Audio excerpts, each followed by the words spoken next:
નમસ્તે સાહેબ. ભાઈ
ખાડામાં પાણી ભરાય છે અને મચ્છરોનો રોગચાળો છે.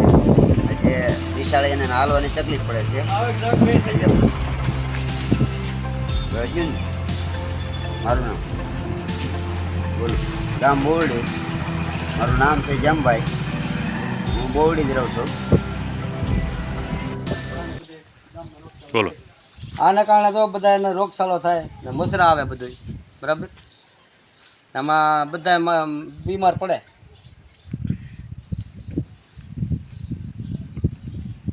ગામમાં રોગચાળો ફેલાય બરાબર. ખાડા ગામમાં રોગચાળો બહુ છે, ખાડા ભરાય છે અને અમારે અહીંયા કંઈ હલાય એમ ન હોય. મેં આવે તારે નાખવી પડશે. મચ્છરાને કારણે રોગચાળો ઉપડી ગયો. અહીંયા અમારે ઉકળો છે એટલા વર્ષ થયા, 5-6 વર્ષ થયા, કોઈ કાંઈ ધ્યાન દેતું નથી સાહેબ.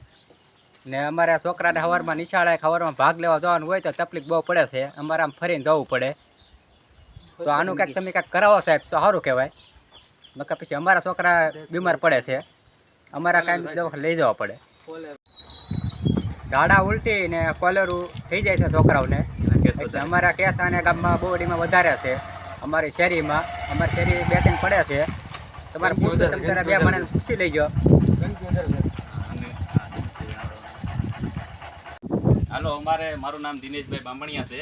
અમારે છેલ્લા 5 વર્ષથી આ ઉકળાનું સોલ્યુશન હજી થયું નથી. કેટલી વાર અરજી કરી છે ને ત્યારે મચ્છરને જે હાલવામાં તકલીફ પડે છે, દર ચોમાસે રામાયણ રહી છે કે હાલવામાં તકલીફ પડે છે અને રોગચાળાનો ભય વધારે છે. જેથી કરીને અમારા છોકરા અહીંથી જાય છે સ્કૂલે તો હાલવામાં તકલીફ પડે છે અને જે માંદા પડે છે અને તંત્ર હજી કાંઈ જાગતું નથી. એવું લાગે છે મને કે હવે આવનારા સમયમાં જાગશે કદાચ ને તો આ ઉકળાનો હલ થાય. મારું નામ જનકભાઈ, ગામ બોવડી. હવે આપણે શેરીમાં ઉકળાનો પ્રશ્ન છે. દર વખતે છોકરાને બધા માંદા પડે છે, આ મચ્છરને એવું થાય છે. ગંદકીની ઘણી વખત રજૂઆત કરી પણ કોઈ ધ્યાન દેતું નથી. તો હવે કંઈક તંત્ર જાગે ને કંઈક સાફ સફાઈ થાય એવું કંઈક કરે તો સારું. કેમ કે બાળકો દર વખતે સ્કૂલે જતા હોય તો દર વખતે માંદા પડે ને પછી ઘેર રહે એટલે કાંઈ અભ્યાસમાં ધ્યાન દેવાતું નથી ને કાંઈ થતું નહીં. એટલે હવે તંત્ર કંઈક ધ્યાન દે તો સારું. તો હવે કોઈ ધ્યાન નથી દેતું. અરજી કરી છે, બધાને રજૂઆત કરી છે પણ ઉકળાનો કોઈ કઈ પ્રશ્ન હલ થતો નથી. ને દર ચોમાસે આ રામાયણ રહી છે અમારે. હા, ગામમાં અત્યારે પાણી ભરાય છે એટલે મચ્છરનો પ્રશ્ન પણ બહુ છે. પાણી ભરાય એટલે મચ્છર આગળ છે, મોટા ઢૂંગા છે એટલે બીમારીનો પ્રશ્ન વધી જાય છે. એટલે એ કંઈક સુવિધા થાય તો સારું છે. ગામમાં અત્યારે રોગચાળાનો ફૂલ ભય છે ને મચ્છર પણ બહુ છે. તો તંત્ર હવે કંઈક ધ્યાન દે તો સારું.